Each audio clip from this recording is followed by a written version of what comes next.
Assalamualaikum warahmatullahi wabarakatuh. Perkenalkan, saya Ghazi Abiu Ahsani, mahasiswa Universitas Muhammadiyah Yogyakarta, akan memberikan jawaban dari beberapa pertanyaan pada mata kuliah Hubungan Internasional Perspektif Islam, di mana hal ini juga menjadi tugas akhir dari mata kuliah tersebut. Mata kuliah yang diampu oleh Bapak Rofik dari Universitas Muhammadiyah Yogyakarta. Oke, baik. Pada pertanyaan yang pertama, yakni apa hukum melakukan pemberontakan dalam Islam menurut para ulama? Terkait hal tersebut tidak ada jawaban langsung dan mudah yang diberikan para ahli hukum tentang hal itu. Tetapi mereka telah memberikan prinsip dengan memberikan contoh pada seorang kepala negara, di mana ketika kepala negara telah menjadi pemegang kekuasaan, baik yang diperoleh melalui pilihan rakyat ataupun dengan kekuatan yang ia miliki untuk mendapatkan kekuasaan tersebut, maka umat Islam dilarang untuk melakukan pemberontakan terhadapnya.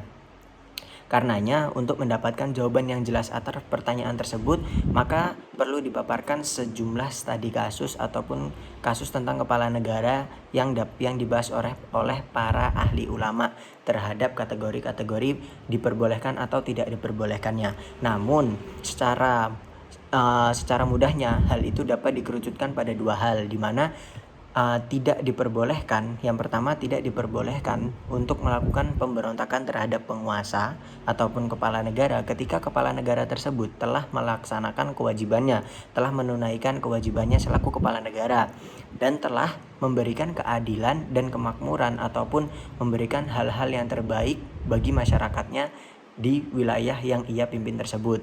Sehingga ketika telah dilaksanakan kewajiban seorang pemimpin, tentu menjadi sebuah larangan bagi seorang muslim tersebut untuk melakukan pemberontakan terhadap penguasa di wilayahnya tersebut. Nah, kemudian yang kedua di sini adalah tentang diperbolehkannya melakukan pemberontakan. Hal itu diperbolehkan apabila kepala negara tersebut telah murtad ataupun tidak mampu secara fisik dan mental, seperti gila, sakit parah, ataupun tertawan dan tertangkap oleh musuh, yang mana ketika hal itu terjadi, ia tidak dapat menjalankan kekuasaannya dan tidak dapat memberikan keadilan bagi masyarakatnya. Sehingga ketika ada rezim ataupun orang-orang yang menghalangi untuk melakukan pergantian pemerintah tersebut, maka diperbolehkan untuk melakukan pemberontakan di wilayah itu. Nah, dapat disimpulkan bahwa boleh dilakukan pemberontakan tanpa syarat apabila pemerintah yang ada di wilayah tersebut atau kepala negara tersebut telah memerintahkan pada umat muslim untuk melakukan kemungkaran yang jelas-jelas bertentangan dengan syariat, dan juga ketika pemerintah tidak dapat melindungi akan kepentingan umat muslim itu sendiri. Nah, dalam hal ini para ahli hukum dan ulama mengatakan bahwa kita dapat melihat kondisi dan realita pada saat itu, sehingga dapat memilih apakah untuk bergerak melakukan pemberontakan atau memilih untuk bersabar dan bertahan di bawah ketidakadilan, di bawah kekuasaan pemimpin yang kurang baik tersebut. Semua harus dilihat dan dipandang pada realita kondisi saat itu, sehingga kesimpulannya adalah apakah boleh dilakukan pemberontakan atau tidak, jawabannya adalah tergantung. Nah, dapat dilihat dari kondisi dan realita pada saat itu, di antara plus dan minus ataupun madorot dan manfaat kondisi di saat itu, apakah harus melakukan pemberontakan atau tidak. Nah, kemudian pertanyaan yang kedua, yakni apa perbedaan perang melawan pemberontak dengan perang melawan non-muslim? Nah, ahli hukum menjelaskan terdapat 5 perbedaan yang berkaitan dengan aturan perang melawan muharibun dan perang melawan pemberontak. Muharibun sendiri adalah orang-orang yang menjadi musuh ataupun orang-orang yang berada di pihak berlainan dengan pihak kita.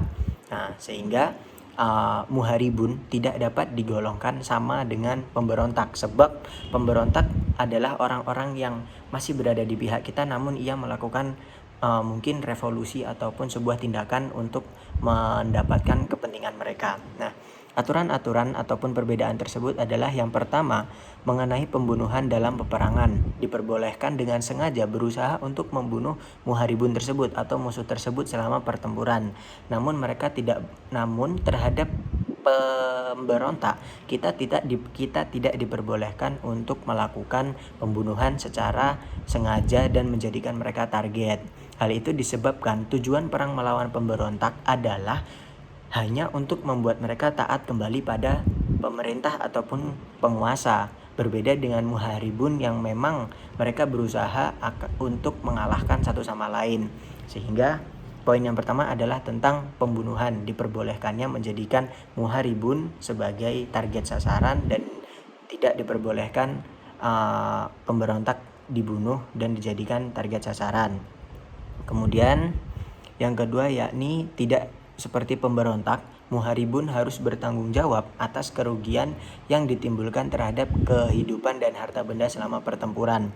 Jadi muharibun harus menanggung apa yang telah mereka perbuat, kehancuran-kehancuran yang telah mereka perbuat selama terjadinya pertempuran. Muharibun harus bertanggung jawab dan mengembalikan kondisi-kondisi kerusakan yang ada di pertempuran tersebut. Berbeda halnya dengan pemberontak yang mereka tidak memiliki kewajiban untuk membenahi ataupun mengganti rugi dari kehancuran yang mereka perbuat selama peperangan.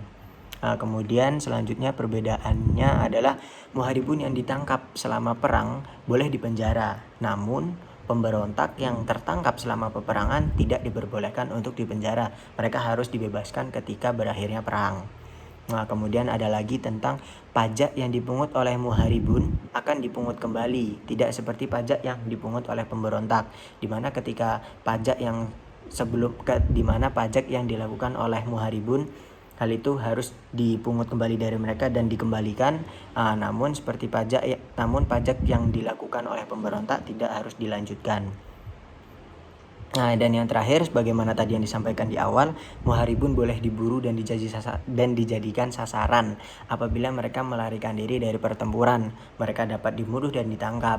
Berbeda halnya dengan pemberontak, ketika mereka telah melarikan diri dari pertempuran, mereka telah menghentikan pertempuran, mereka tidak diperbolehkan untuk dilakukan kekerasan terhadapnya. Sebab seperti yang tadi sudah disampaikan, bahwa muharibun adalah kelompok yang benar-benar menjadi musuh kita, dan pemberontak adalah sebenarnya menjadi bagian dari kita yang mereka ingin melakukan sebuah revolusi ataupun kegiatan-kegiatan yang mereka tujukan untuk mencapai kepentingan mereka. Nah, perbedaan mencolok ini dalam Islam menunjukkan bahwa muharibun diperlakukan sebagaimana penjahat murni oleh hukum Islam. Beda dengan pemberontak yang diperlakukan sebagai prajurit bagian dari kita sendiri.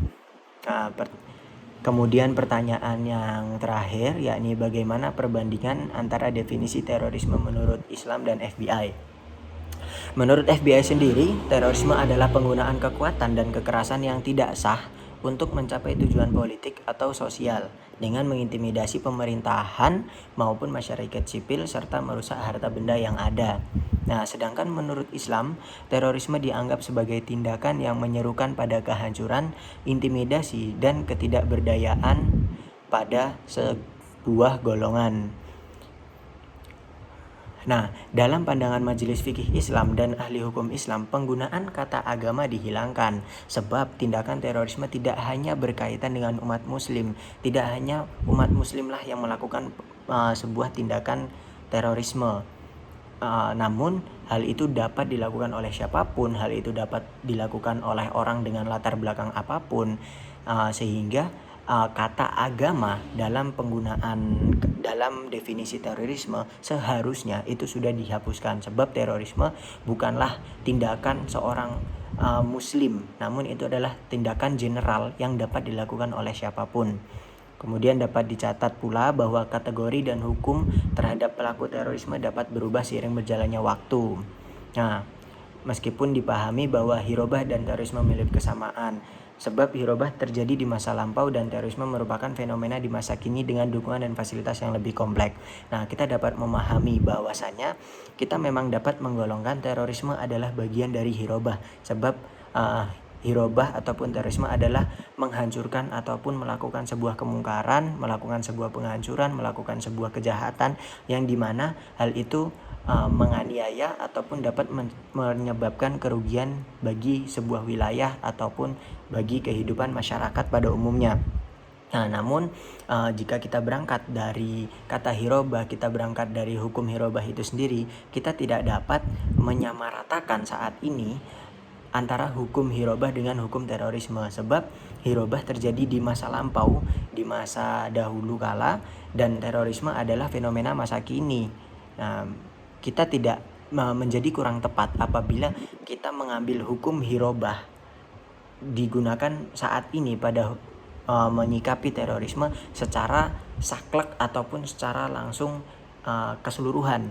Kita harus menyesuaikan antara hukum yang ada pada hirobah dan hukum terorisme yang ada saat ini. Kita dapat mengambil intisari-intisarinya, namun kita dapat mengambil intisari dan nilai utamanya untuk dapat melakukan hukuman terorisme pada saat ini, namun dengan mempertimbangkan keadaan yang ada.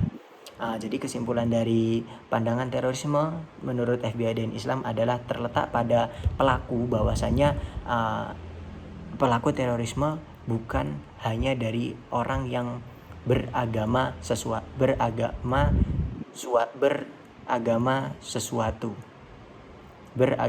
suatu golongan saja gitu loh. Jadi bukan hanya orang Islam saja, bukan hanya orang Kristen saja, namun dapat dilakukan oleh siapapun dengan latar belakang apapun. Kita tidak dapat menutup kemungkinan pelaku terorisme hanya pada umat Islam saja. Mungkin dari 3 pertanyaan tersebut, apabila terdapat kesalahan dan kurang tepat, saya mohon maaf. Akhirul kalam, wassalamualaikum warahmatullahi wabarakatuh.